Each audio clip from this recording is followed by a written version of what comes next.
what are the differences between trading shares and spread betting?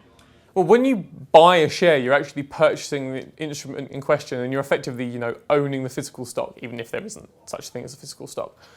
In contrast, when you place a spread bet, you're merely speculating on the price movements of the same instrument, which means you never actually own the physical stock, even if you are benefiting from its movements, be they up or down.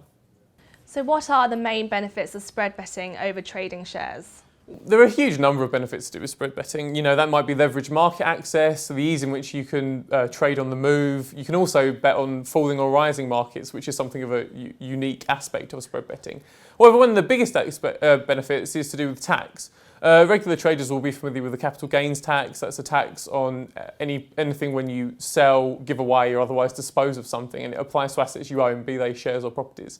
The capital gains tax isn't currently applicable to spread betting, which means your profits aren't taxed when they would be on trading a share. However, that does mean any losses can't be offset against profits elsewhere. Similarly, the 0.5% stamp duty tax on any transactions when you're buying a share is also not applicable to spread betting.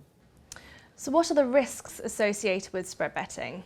Well, whilst you can easily place, trades on a variety of different instruments, be they indices or companies or currency pairings, you never actually own the stock in question. There's also the chance that you might have to make fairly big margin payments at a short notice, and the main risk is probably the fact that you can lose more than your initial stake size. Most people think of spread betting and CFDs as short-term trading instruments, but is it possible to trade the markets for a long-term period of time? For example, hold a long position for 18 months? Yeah, well, you're absolutely right. Generally, spread bets are most useful for kind of a period of under a year. But there are scenarios where it is worthwhile holding it for longer than that. We have at Spreadex, we have futures products, which you can roll from quarter to quarter. Whether that is more beneficial than buying the shares outright is really a question for your own personal circumstances and your own kind of cost of capital.